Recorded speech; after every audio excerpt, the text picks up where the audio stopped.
هذا جليبيب، عبد قصير أسود أفطس دميم قبيح فقير رث الثياب، يشرب بكفيه من المياه الجارية أو يغترف من الآبار، يأكل كسرات خبز إن وجد، فإن لم يجد يطوي صائما، ينام وفراشه الأرض ولحافه السماء، وليس له من مخدة إلا نعليه في فناء مسجد النبي عليه الصلاة والسلام.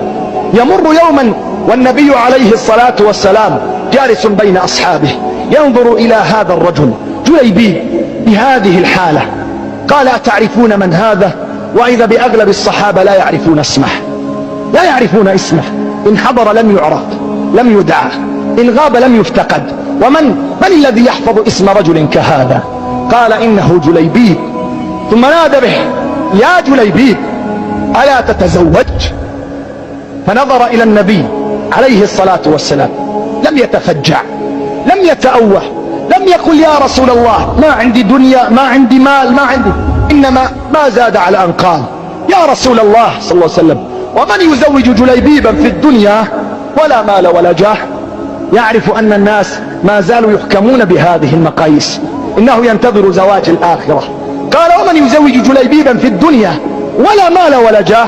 تركه النبي عليه الصلاة والسلام. وفي اليوم الثاني ناداه وهو يمر: يا جليبيب ألا تتزوج؟ قال: يا رسول الله صلى الله عليه وسلم، ومن يزوج جليبيبا ولا مال ولا جاه؟ في اليوم الثالث قال: يا جليبيب ألا تتزوج؟ فالتفت مستغرب من نداء النبي صلى الله عليه وسلم، قال: قلت لك يا رسول الله صلى الله عليه وسلم، من الذي يزوج جليبيبا ولا مال ولا جاه؟ قال: يا جليبيب اذهب إلى بيت فلان الأنصاري واخطب ابنته وقل: أرسلني رسول الله صلى الله عليه وسلم ويقول لكم زوجوني ابنتكم. وكانت الفتاة من أجمل نساء الأنصار، من أجمل فتيات دور الأنصار. فذهب جليبيب وطرق الباب، أرسله النبي عليه الصلاة والسلام، قال: يسلم عليكم النبي عليه الصلاة والسلام ويقول: زوجوني ابنتكم. فقال الأب: يا جليبيب لا مال ولا جاه، كيف نزوجك؟ وصاحت الأم لزوجها: أيزوج جليبيب وهو على هذه الحال ولا مال ولا جاه؟ وابنتنا في موقعها وموضعها التي هي فيه. وتسمع الفتاة المؤمنة، فتاة العقيدة، فتاة التوحيد، فتاة القرآن والسنة، فتاة قيام الليل، ليست فتاة الدشوش وفتاة التلفاز وفتاة قارعة الطريق والمنتزهات والمحلقات. تسمع الفتاة المؤمنة فتصرخ بوالديها من الداخل: كيف هذا؟ أو تردان رسول الله صلى الله عليه وسلم؟ والله إني أجزت زواجي وإني قبلت به زوجة. قالوا: يا ابنتاه انظريه، انظري شكله، انظري هندامه، انظري ثوبه، لا مال ولا جاه. قالت: والله لا أرد خاطبا أرسله النبي عليه الصلاة والسلام. ويحضر لعرسه تلك الليلة، بينما مراسيم الزفاف على بساطتها تعقد، إذ بمناد الجهاد يصرخ في الخارج: يا خيل الله اركبي، يا خيل الله اركبي. وإذا بجليبيب رضي الله تعالى عنه يترك عروسه في زينتها، في حلتها، في أرق وأعذب وأجمل لحظة وصال ما بين رجل وامرأة، ليلة الزفاف.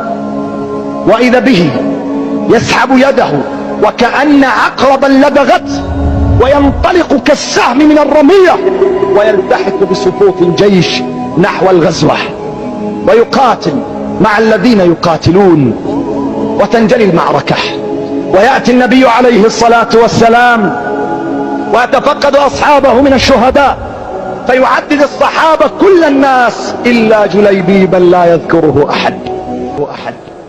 قال: ألا تفقدون حبيبا؟ قالوا: من؟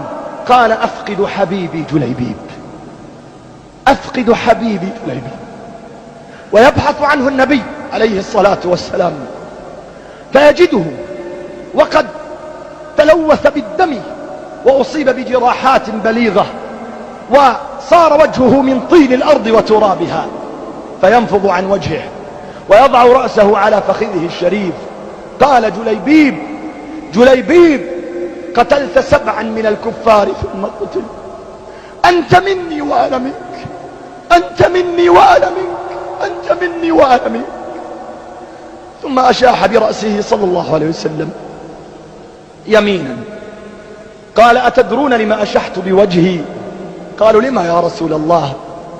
قال: والله رأيت زوجاته من الحور العين يتسابقن إلى احتضانه، يتسابقن إلى احتضانه، وأعرفه رجلا غيورا، فأشحت بوجهي حتى لا يغار.